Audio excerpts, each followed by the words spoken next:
Welcome to you guys and congratulations on this fabulous prize. Thank you. You can say thank you too. Yeah, I didn't do much. I sat down for 2 hours, so that was about it. But you sat down twice. I did sit down twice, yeah. Yes. Yeah. And were you like me? Did you jump at the offer to sit for this prize immediately? I didn't jump at it. I've been asked a lot to be painted for the Archibald, and I jumped at it when I found out that I'd seen Paul's painting of Gary MacDonald, and I thought, well, that's a beautiful painting, and I jumped at it for that reason. But usually I'm really cautious. And I went to art school myself, so I used to be a painter. And I even refused myself painting my own portrait because I didn't like the artist. So, you know, it was kind of You can't trust him, can you? No. So, but I like the man's work. Yeah. And when Paul approached you, was he painting Paul Livingston or was he going to paint Flacco? Well, he actually completely tricked me because he said he wanted to paint Flacco, and I felt completely comfortable with being painted as Flacco, doing the faces and things like that, because I'm really used to having my photo taken and being in public as Flacco. So I thought, well, I'll have the mask on, so I don't really care, and I was really happy about that. But when he revealed the painting to me, and I noticed it wasn't Flacco, he took a lot of photos where he said, come on, do your Flacco stuff, and I'm doing all the kind of thing. And he said, look, just sit there and I'll do a sketch of you. I'll do some sketches. So I just sat there for the sketch, kind of doing that. And getting really tired of having my hand up. And then he painted that, and that's what I saw. So he actually just painted a sitter. So he completely fooled me, and I will never forgive him for that. Yes. Yes, well, it's been such a tragic event for you winning that prize. I imagine you haven't got any extra work at all. No publicity. That's the whole problem. Yeah. Do you make a habit of that, Paul, tricking people into sitting? Is it that difficult to get them to do it? No, I don't have any habits really. No, I avoid being habitual if I can when it comes to a portrait. I approach every portrait as a totally individual and new experience. Though I must say I needed someone with more hair, so I chose Flacco because I'd already painted Gary MacDonald a few years back, and of course he is sans hair. So yes, I really do approach an individual and find out what parts of them are paintable. In fact, some things are just simply not paintable. And in the case what things are simply not paintable? Well, you're not going to see those things, so there you go. I would have been really interested in seeing some of those things that aren't paintable. I'm sorry. The revelations in the painting come from a lot of my own experience, in fact. You know, a painter brings his or her own experience to the painting as much as the subject. My own hair to the painting, that's all I did. So in the case of Paul, there are two sides to him, you see, that the general audience knows. And you know, if I can paint that as a starting point, then that's my entrance to the subject. How do you go about actually getting someone to sit for you? Do you have to have sort of like know their sister's husband's brother? Yeah, that can be helpful, but in this case I was very technical and simply spoke to Paul's agent. Because my sister's husband's brother is very rude. Yes, that's been my experience of him. I don't know him. I don't honestly know him. I haven't got one. And so you line up, you approach Paul's agent. Paul says yes. No money changes hands. I did. No money changes hands. Well, it does, but I don't get any on it. No, to be serious, it has to be about what I feel empathy for. And the impulse then is there for me to go hell for leather to get my sitter. And if that person is available, it could take 6 months or whatever to get that person, then I will set it up in such a way that that person can easily sit for me. Right. And that involves all sorts of devices. It may involve photography, live sittings, and a lot of background work, and my studying the person's background and seeing them perform, which I have done with Paul on many occasions. Oh, he actually went to see you perform. Now that is research. Well, he did his research, 25 years ago or something? Yeah. The only time he actually saw me. A lot of television work, you know, and the gestures and picking up on things like that. So when you did agree, and you know, Paul is a formidable artist. You've had 8 entries and 6 I've hung in the hung 6 Archibald. times. I've won the People's Choice 3 times. Right. And just won the Packers Prize. Right. So, this is an impressive artist. Right, So were you intimidated? Well, I've had 8 entries and 6 hung, but it's got nothing to do with art. Don't know what that means. Yes, isn't that funny? Is that an intimidating thing to then sit for someone? Like, how did you feel? Sitting for a portrait for the Archibald is, it's pretty much like being on TV, only you're on pause. So it's the same kind of. But what we do is in my house, my wife makes muffins, and we bring out the muffins and the coffee, and that is enough to keep a hungry performer like this happy and sanguine, shall we say? She's the queen of muffins. The queen. That's such a sad story, It is. Paul, about your own life. Well, I can't help it. I like muffins. What can I say? On that painting downstairs, and when you go and have a look at it, I'd like you to look very closely on the left-hand side of Paul's jacket, because there are crumbs there. Well, it's not dandruff, obviously. So when you go and you sit, you said that you had 2 sessions. There were 2 sessions, basically. I sat down for 2 hours. Yeah. And photos, drawings and things like that, and then it was lunch. Yeah. More muffins. So it was basically 4 hours work all up, I think, for me. Yeah. But 2.5 months of work for me. Yeah. Is that 2.5 months of absolute grind, day in and day out, looking at this man's visage. Right. And what's difficult about it? imagine how I feel. I've had to do that for 53 years. Someone on the outside might say, how can it possibly take 2.5 months to do a portrait? Well, I have to bring to the portrait something of my own, and that's what's hard about it. I can't just paint Paul as I see him or as I think he is or whatever. I have to actually bring something of it, to the whole experience. I have to actually imbue it with my hand and my eye and my experience. I have to bring my 60 years of experience into that painting. So I've got to relive all that again every time I paint a portrait or any painting. I actually thought that they were your feet in there with Paul's. I thought that your hand was there, your feet. I was imbuing all sorts of things in that portrait, but no, it was just your wife's chair that Paul was sitting on in that. Funny you should say that. I do often use my own physical parts to demonstrate to myself how a hand falls, for instance. For instance, in the painting, Paul's right hand is just like that, you see. So I want this relaxed hand and this active hand. So I have to actually look in a mirror and do these things before, in the case of Paul, before I invite him over to see, now, does that work? Right. So I actually make a model of myself first, then I shape this to the true form. There's an art to it, Paul. Apparently there's an art to art. Yeah, who would have thought that? And did your arm get very tired? Yeah, I think you can actually see that when you look hard into the portrait and look into my eyes, and the thought is, when can I put my arm down? There are pulleys and things to the studio ceiling, and I'm going like this. It's funny because there's a lot of when you see this painting, it's fabulous because there's a lot of lightness in it and a lot of that sort of whimsy of the Flacco characters in it, but there's also sort of dark, foreboding sort of symbols and images, and that thing sort of is a little bit like a gun, isn't it, to the head? See, I don't. This painting really freaks me out because the symbolism and stuff. Like, I just thought it was going to be like a friendly painting of Flacco, clown shit, all that kind of thing. And he's painted all this creepy little symbolism that I really don't want to know about it. And it's kind of this psychology, kind of like psychiatric kind of carry on. And it's like, oh no, please don't delve into my psyche. It's bad enough living inside my psyche, let alone somebody else interpreting the psyche and putting it up for everybody to see. It's actually distressing. I don't know what that stuff means. I don't know what these little rats in there and these things like that. I know I drew them. I didn't have any kind of inner psyche coming out when I painted them, and he's painted with some kind of intent. And I just, as you were saying before we went, we said, you get your portrait painted for the Archibald and you have to go straight to therapy. That's all there is to it. That's it. And of course, I guess everyone has an opinion on you after that.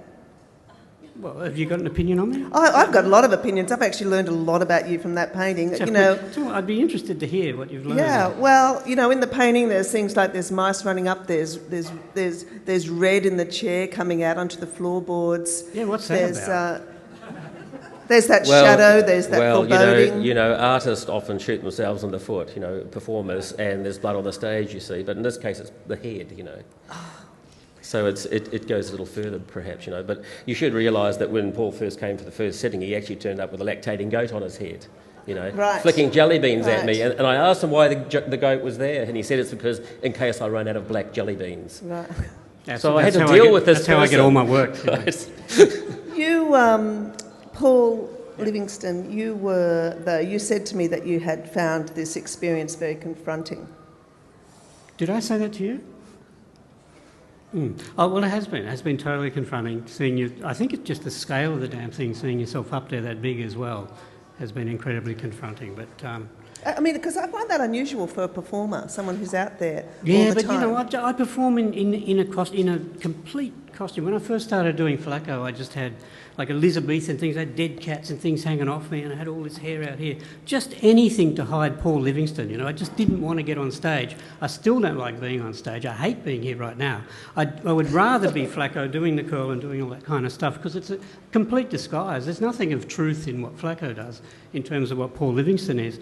And it was a real shock to actually see the painting that wasn't of Flacco, that even though the weird thing about having your portrait painted is he doesn't know a thing about me before he paints me. So it's a little conceited of any kind of artist to go, well, I'm going to capture the depth of the man, because they don't know the depth of the man. And if you know how shallow I am, it'll be very thin paint. But what Paul actually did over the time we got to know each other and stuff, I think the reason why it confronts me is because he kind of got something that unnerves me. And I think that's... you don't want to see yourself up there with your pants down unless you're the Sandman or something, but that's a different story. Oh, that must have been a different portrait. You had your pants on in the one I saw. Oh, yeah, no, I always keep my pants on. The Sandman had his portrait painted in the Archibald with pants off, if you remember that one. It was quite a memorable painting. But, artists often undermine themselves, and that's why I showed the mice chewing away at the leg of the chair, you see, because if that goes far enough, the chair will collapse and the whole facade of Flacco will collapse around it. Is it important for an artist, a portrait painter, and you use symbolism a lot in your work, is it important for us all to get it? The symbolism? Get what? Because in this discussion already you have brought up the symbolism and wanted to help us understand it. So is that significant for an artist that people get those symbols? Yeah, I'm not sure if they are symbols. I think they are parts of the human condition that we do experience collapse. No, but just in terms of those symbols, you as an artist, is it important for you? Do you feel better if you think people are getting all those things? Like, for example, when I write, no, not at all. If people don't get it, I get very disappointed. I think I've failed. If I've alluded to things in metaphor or something and people don't get it, comedy. I've failed. They don't get it there, you're in big trouble. I did try comedy and I did fail. Yeah, there you go. Story of But- I think that those impositions can be placed on a painting, but it is not absolutely necessary for the audience to get that. They will get the painting anyway on their own level. I use that for a device for myself to actually get me to the thing you do see. But, everything has some kind of background structure. It has a history and a reference, whether you see it or not. But, I might intentionally put it in there because, in this case, things I've put in the painting actually do refer to the skills that Paul has outside of being Flacco, you see. And what would they be, Paul? The skills you have outside Flacco? That's a short pamphlet, that one. No, what Paul used was drawings. I was an illustrator for the Australian magazine for a few years there, and actually had a book out called the Flacco Files, which was a book of those drawings. And Paul very cleverly included a lot of those little images into the painting there. I will have to give Paul a percentage, of course, on the sale of the painting because I've used his images, you see. Yeah, and I imagine there's a lot in that. Paul, when Paul first showed you the painting, do you remember where it was and what you felt? Well, he'd stoked me up with muffins beforehand, so I was in a pretty good mood. And it's like he works in Arncliffe out there, studio in the backyard. He's the Vermeer of Arncliffe, as I call him. And we had the muffins, and we went out the back for the reveal of the painting. So I was a little nervous, but when I detached myself from the painting, I kind of liked it. It was just unnerving seeing it at first, but fortunately, I didn't have to bullshit about, and you're thinking, oh, God, this is crap, I've got to say something nice, but it actually was pretty good little painting there. Because that's a lot of pressure, isn't it? I mean, if you work with someone you like, that person. Oh, I don't like him. That's a different story. But it would be difficult, wouldn't it, to say that you don't like it? Would you have said that if you hadn't liked it? No, but I'm a coward. I'm a social coward and non-confrontationalist. But some people would, I would imagine, would say exactly what they felt about your portrait. I don't know how you feel about that. If that's ever happened to you, has it? Yes, I sometimes forget the responsibility that I have as a painter in that situation to please, and that's not really the goal of what I do. You know, that is not a consideration at all. You've succeeded fantastically. And more often than not, I perhaps try to please myself, but that fails miserably every time. So, which is why painters go on painting, because you're trying to make the next painting more pleasing to yourself. You know, but if somebody did say to you that they found it unbearable to think of themselves like that and to be hung and to be seen like that, what would you do? Well, I have had that experience where I painted somebody for the Archibald, and the painting did in fact get hung. And the person, though they said the painting was a very fine work, they certainly were not happy with it from the point of view that it exposed them to such a degree that they could not actually look at it or live with it or even stand near it. You know, even though that person said it was a fine work and it did get hung. So does that change your experience of that painting then? Is it still as pleasurable to look back on that painting given that the sitter's not happy? Pleasure is not a word that I would attach to any of the work I do. Really? No, not at all. It's a different kind of impulse. You know, it's not trying to create pleasure for myself.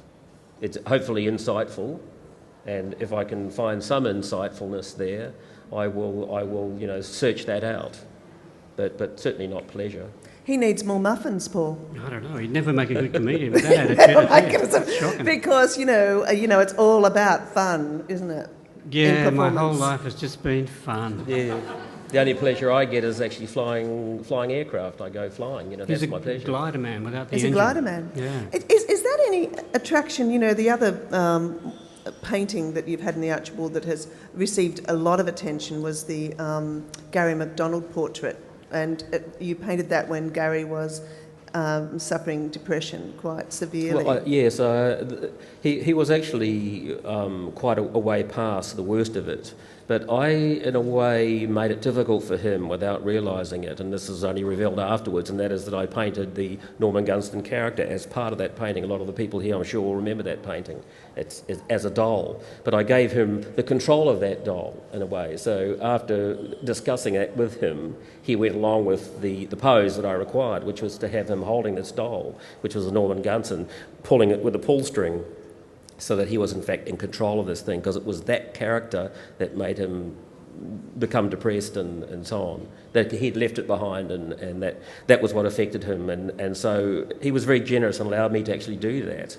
And as you know, since then he's had an incredible amount of work and being in all sorts of things. He's in a stage show at the moment.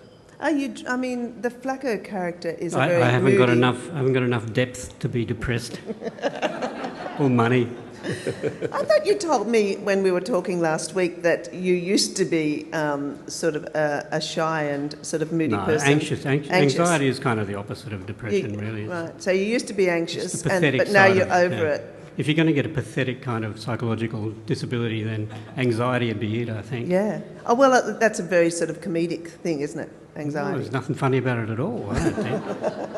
But you see, that's interesting. But Flacco has none of that quality. You know, he's the confident man, and he just loves being on stage. I mean, he has a lot to say about art. Well, he'd love to be here tonight, but yeah, I thought he was coming. Well, you know, he's sort of here. I mean, I've got the socks on, which you'll see in the painting if you go down and see the painting. But the rest of him, except for the subcutaneous tissue, which I also use for Flacco.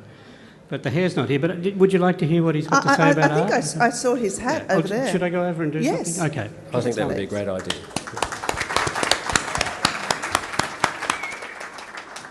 So, yeah, not totally Flacco here tonight, because the curl didn't come with me tonight. It's actually, well, you know, it's I'm not bald, I'm deciduous.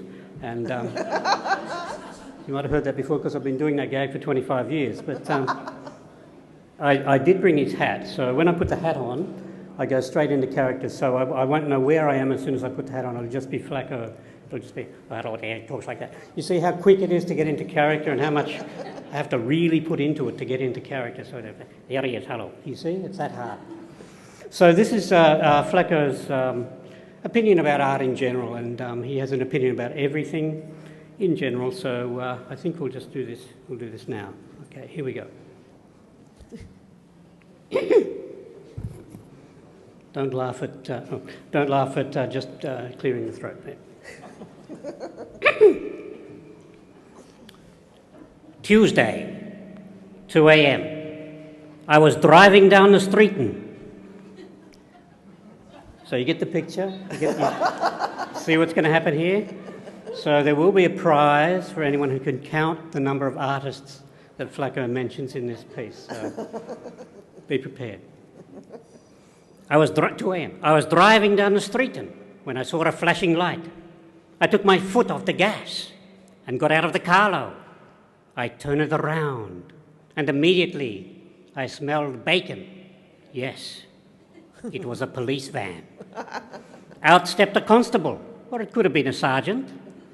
As she walked towards me, her shoes went klimt, klimt, klimt, klimt, klimt, klimt, klimt.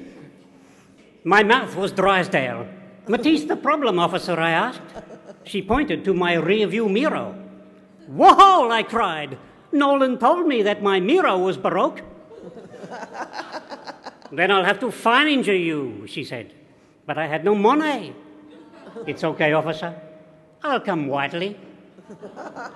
2:15 a.m. As we drove to the station, she noticed my accent. You come from Liechtenstein, she said. I said, yes, well spotted. Clearly, I'd made a good impressionist. Darling, she whispered in earnest, don't be afraid. But I was. She looked like my great-grandmother. Perhaps you'd like to pop over and grab some tucker, she shouted with glee. I said, you've got a Heidelberg school talking to me like that? She said, if you don't comply, well, I won't be pressed on charges. By this stage, I'm thinking this woman is completely loopy. Suddenly, she drove down a dark alley. She stopped the carlo and invited me in. I smelt a surette, but what could I do? She said, I hope you like pets because I've got a lot of little boys. Once inside, she said, I'd offer you some food, but my cupboard is bare. I said, look, I better go. She said, don't be sissly, and offered me a Fra Angelico and ice. I took a sip, but I failed to notice that she spiked my drink. It was friggin' hard to swallow. Soon I started to lose the track, and then everything went brack. 5 a.m. I woke up, busting for a Pizarro.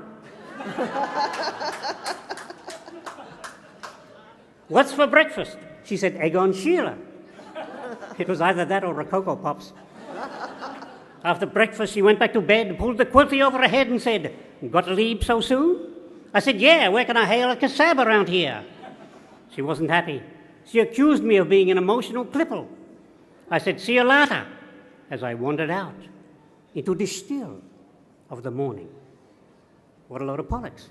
Thank you very much.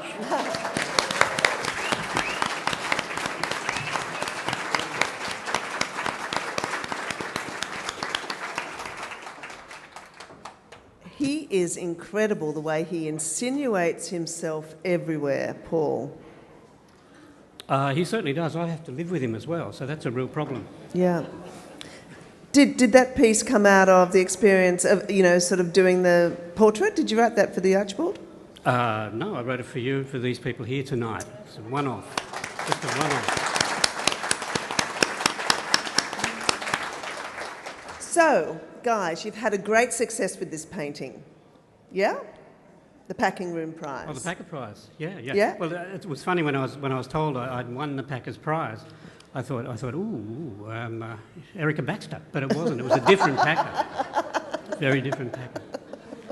Well, it's not a bad consolation prize at least. And what happens next when a painting that has won a prize in the Archibald, where does it go? Does it go into your house? Bendigo next. Yes, Bendigo. We're off to Bendigo with the painting.